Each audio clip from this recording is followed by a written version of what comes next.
Hello my dear friends, you're on the Military Summary channel, and today we will discuss the situation in Ukraine on the 29th of December of 2023.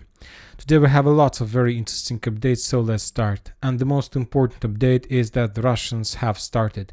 They started missile attacks all over the entire Ukraine. Once again, we have already discussed everything. The explosions took place in Lvov, and we have lots of videos of explosions. And this is a very interesting video. According to the Russians, the explosions took place at Lvov tank factory, the factory that Ukrainians were using to produce and repair tanks. And as you can see, there were a lot of explosions. And one source are saying that there were a lot of strikes, but other sources are saying that this is the strike was just one, and this is the secondary detonation. We can't see the results of above the production plant. The only thing we can see the video behind some residential area. Furthermore, other sources are saying, not just other but official sources of Poland reported that one missile entered the territory of Poland. After that, they made a council. They were trying to discuss what the Poland are going to do next, but later we found out from the Polish resources that the unknown missile first entered the territory of Poland, and after that this missile took a decision to return back and return to Lvov, maybe in direction of that tank plant. When talking about the global scope of the situation, of course the situation is very critical for the Ukrainians, not just because of the fact that the Russians managed to deal significant damage, not just the fact that the Ukrainians all these strikes started on the New Year. If the most important update is just that the Russians used maybe just 1% of the resources they have, because once again the Russians were using just aviation, and they were using two airfields, Engels and airfield in Kaspinsk. Once again, the Russians, as of 29th of December, haven't used their fleet, their Black Sea fleet, their Black Sea caliber carriers, and as of today, the Russians haven't used even a single submarine caliber carriers to attack Ukraine. So obviously they're trying to keep their submarines, the Black Sea fleet, for the most important eve, probably for the New Year eve. So we'll see what is going to be next, but as I understand, the situation is going to get worse, and the Russians probably this night or tomorrow will repeat the strikes, because the results, the best results the Russians are able to achieve if they use wave by wave. Now we are moving to the situation on the ground, and the most important updates are coming from Kherson direction. The Russian sources published the video how they managed to discover and to destroy the Ukraine air defense system IRIS-T. This video we got just today on the 29th of December, but according to the Ministry of Defense of Russian Federation, those two systems IRIS-T was destroyed on the 25th of December. The report, they included this piece of information in that report, that as a result of strikes they managed to destroy two IRIS-T launching system. So yet we haven't received any updates about FAB 500 or FAB 1500's use on this area, but obviously now they have a different focus. Now the Russians are planning to use missiles and drones and rockets to attack Ukraine. When talking about Krinky, we haven't received anything from this area. The entire front line in this area was stabilized or freeze or whatever. The only thing we have is the footage from the Russian side, how the Russian vehicle was moving along the forest on the south of Krinky, and on these scenes you can see the significant number of destroyed Russian vehicles, not armored vehicles but just regular trucks, light vehicles and so on. Most of them were destroyed as a result of Ukraine FPV drone strikes. So I'm just trying to say that Ukrainians do have losses in Krinky, significant losses, but the Russians have losses as well. So this is a very bloody clashes, bloody war, bloody battle for Krinky, and the battle continues. Now we're moving to Zaporizhzhia area, to the Bradley Square and so on. Today we got another footage from Orekhov itself.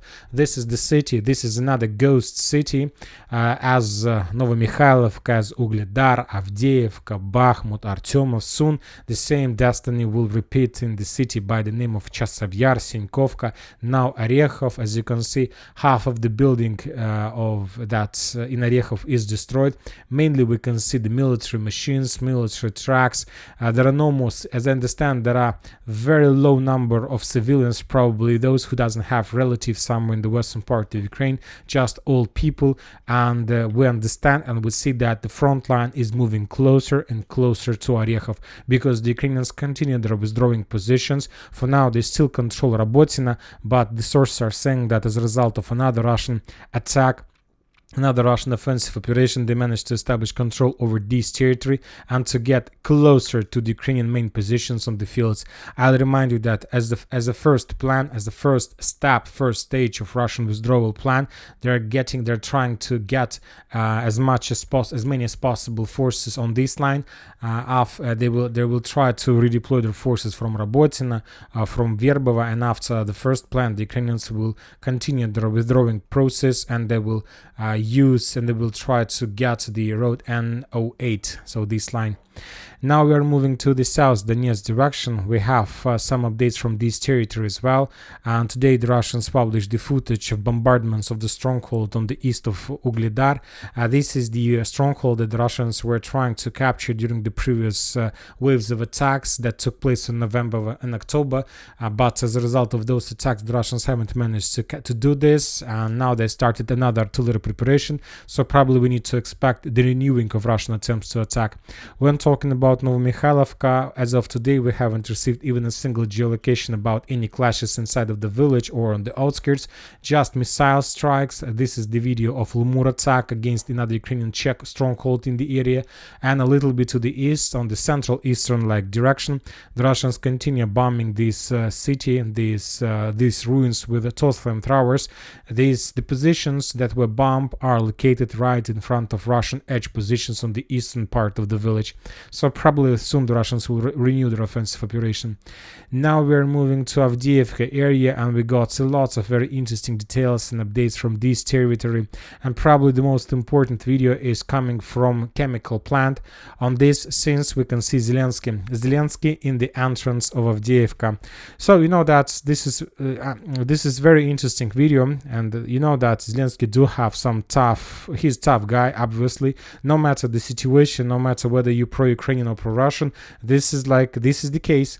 He is located in chemical plant. Like this video was made, let's say in like 2 kilometers from the chemical plant, from the Terikon, and obviously the Russians do have technologies and possibilities to attack Zelensky with anti-tank missile in this area, but probably they haven't managed to see him, they haven't found him. Zelensky made a video saying that the Ukrainians are planning to fight for Avdiivka till the last Ukrainian. They're not going to step back, to give up, and obviously that was a very important and necessary video for the Ukrainians when the Russians were bombing and attacking all over the entire Ukraine with missiles.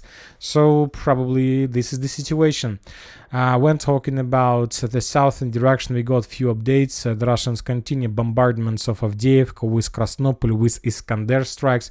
On this video we can see how the Russians managed to discover another Ukrainian warehouse of ammo depot, of armored vehicles, and as a result of very powerful attack, that building was destroyed, probably including the vehicles and some materials inside of it. Furthermore, the Russians started active artillery preparation in the vicinity of Tsarskaya Khota. On this footage we can see the Russian bombardment, heavy bombardment of the area.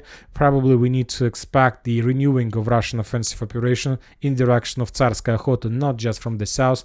Obviously the Russians will attack this territory from the south and from the east, from industrial area, because when talking about Avdiivka, the operational pause is too long for now. It's like around 2 weeks or something like this. The Russians haven't made any attempt to attack, and now it's time. Obviously they completed the regrouping, and once again, according to my understanding of the situation, the Russians will try to attack ex-air defense base. The Russians will try to attack Tsarskaya Khota from the south, and obviously the Russians will try to attack the same area from the north, from industrial area, trying to cut this territory from supply and support, and to establish to encircle, to force the Ukrainians to step back. Once again, the Russians managed to improve their positions on the northern flank of Avdiivka. These territories under complete Russian control. We will update this territory because we have real geolocated confirmation of the Russian progress, Ukrainian tank were entering this area, and then the Ukrainian tank was bombing the Russian positions from the very close distance. As you can see, just one tank was ruining step by step, building by building. The Ukrainians were doing this because they understand that they were moving back, they were withdrawing their positions, and they just wanted to be sure that the Russians will not have even a single, let's say, fortification area. Let's dig in deeper process or something like this. As we discussed, updates are saying that the Russians are moving to Очеретино, but for now we still haven't received even a single geolocated confirmation of Russian progress to the north in direction of Очеретино and to the north in direction of Novokhalinovo.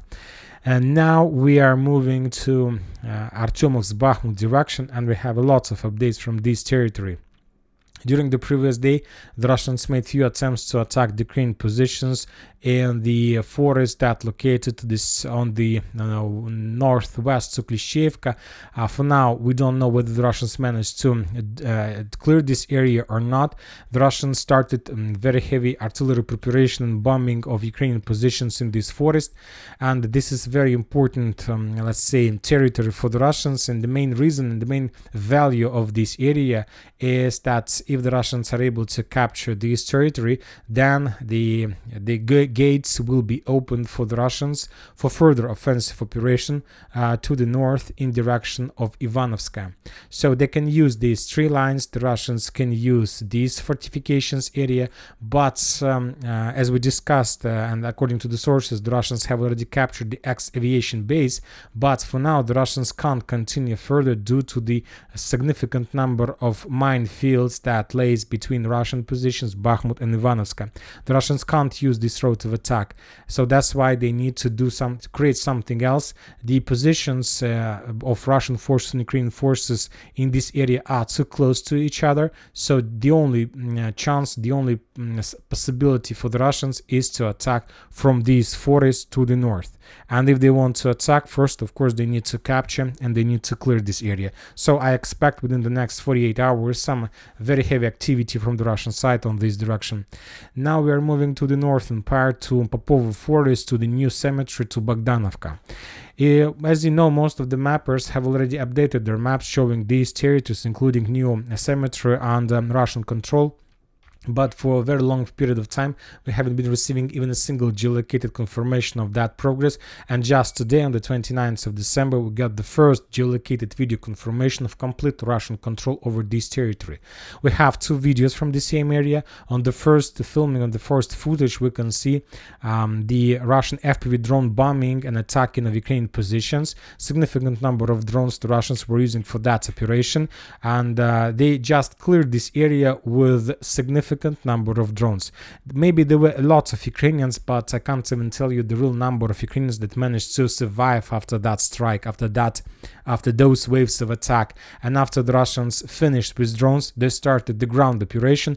We will stop on this moment. We will not watch the next parts of this video, because the Russian soldiers were just moving from one stronghold to another, from one fortification area to another, from one trenches to another, and all this territory was completely filled with the lost Ukrainian soldiers. So that's why we will not watch this video, but this is the first normal 100% geolocated confirmation that as a result of offensive operation, the Russians managed to establish control over this territory. We will color this area before the next video as well. So and now the Russians do have possibilities and the chances to continue offensive operation in direction of the cemetery. And if you remember, during the previous few days we got like at least 2 geolocations of FPV drone strikes in this area. So these 2 updates and that the Russians have already launched the clearing operation, but we are waiting for the operation on the ground, which obviously is going to start very, very soon. And after that, after this progress, let's say if the Russians are able to capture and establish complete control over this territory, then the Russians will be able to start battle and clashes for Popovo Forest. And after Popovo Forest, there are going to be no more barriers for the Russians to attack in any direction, because after the fall of Popovo Forest, the Russians will achieve and get operational space, and after this stronghold, they can attack in any direction. The Russians can continue offensive operation in direction of Chasov Yar. The Russians will be able to attack Ivanovskaya from the north. So a lot of things to do. The Russians will be able to attack Bohdanivka from the south. So operational square in this special operation means everything.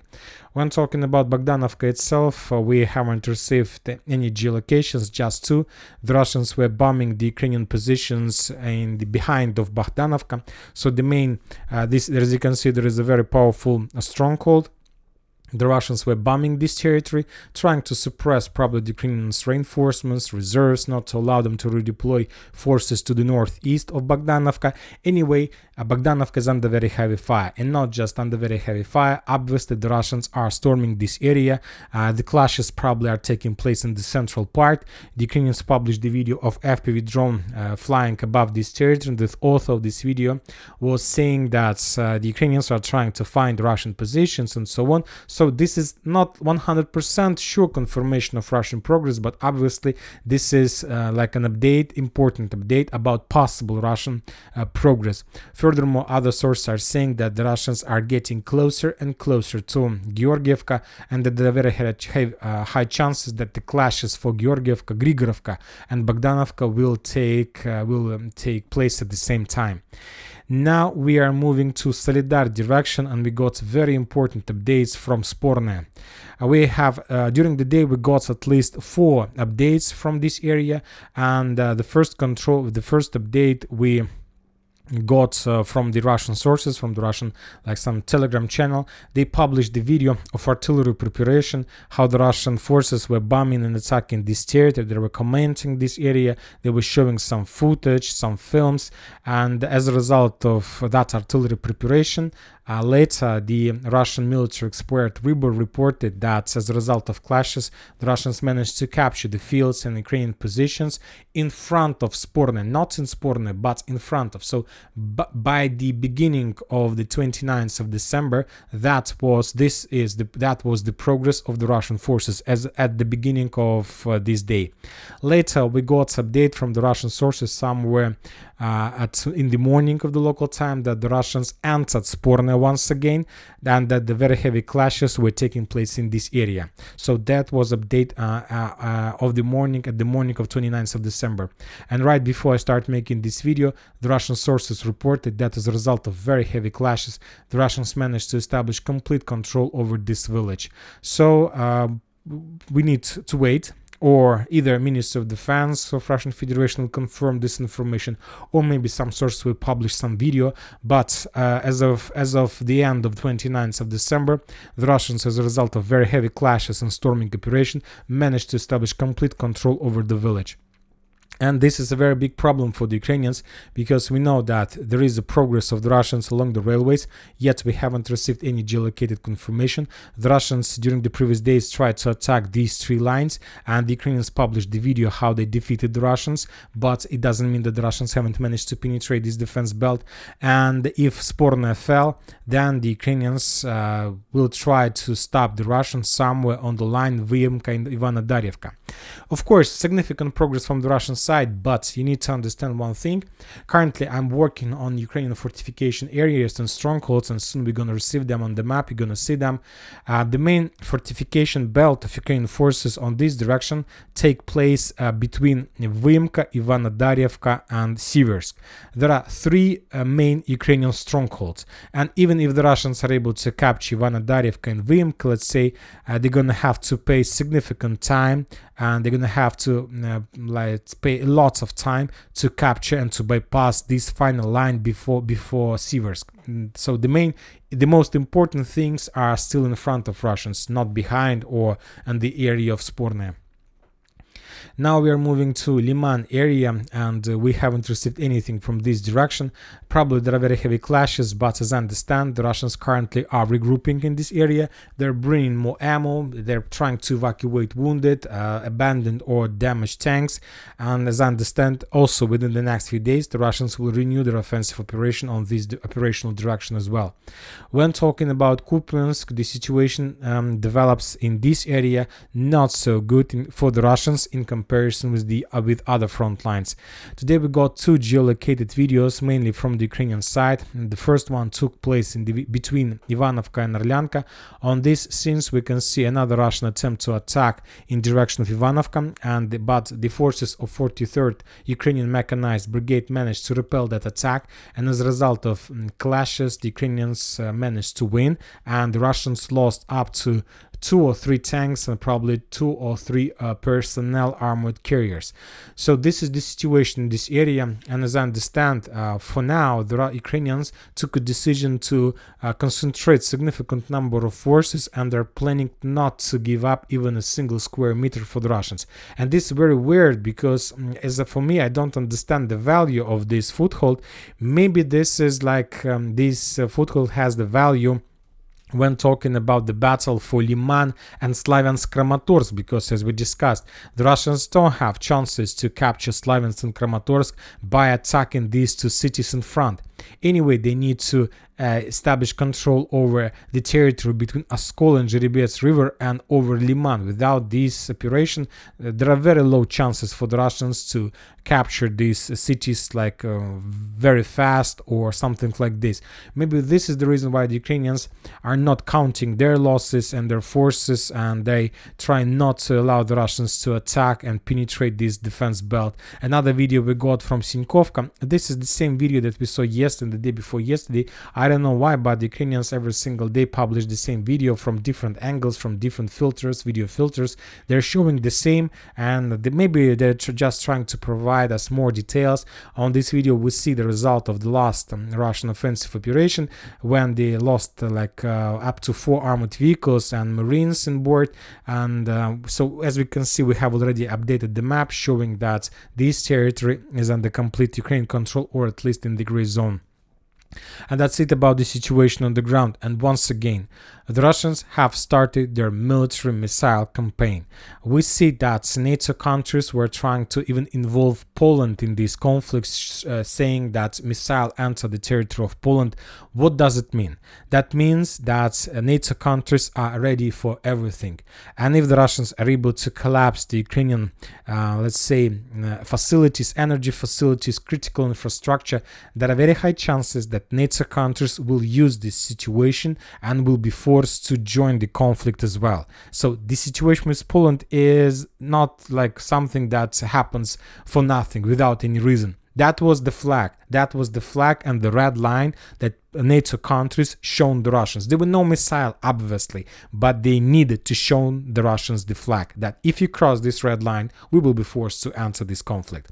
But I believe that maybe it's a part of bluff from the NATO countries. And as I understand, this is not the thing that will force the Russians to stop. Obviously, they will continue.